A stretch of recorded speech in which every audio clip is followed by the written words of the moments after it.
Welcome everyone. The first way to activate the keyboard sound is you're going to open the settings, and inside of the settings, I want you to locate where it says sounds or sounds and haptics. And once you are in this menu, you're going to scroll all the way down until you see the keyboard feedback. And in here, make sure sound is on. So let's test. The sound is working, but if it still is not working, then you may have silent mode turned on. So to turn off silent mode, there is this ringer here, and you're just going to flick it upwards, and you should see ring, and then you should hear the audio play. And if you're still having problems, there are two more solutions. The first is if your iPhone does not have a home button, we're going to slide down from the far right hand side of the screen.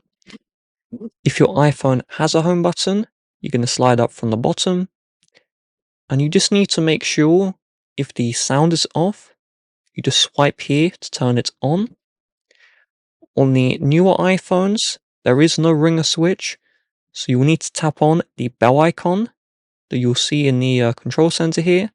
Tap that until silent mode is turned off, and then we'll try again. And if all of that doesn't work, you're going to go back into the settings, and from here, we're going to find where it says accessibility. And if you don't see this, tap on general first, then you'll see the accessibility. On the older software, you should see vibrations show up right away. But on the newer software, we need to tap on touch first. And once we've done that, I want you to turn on vibration right here.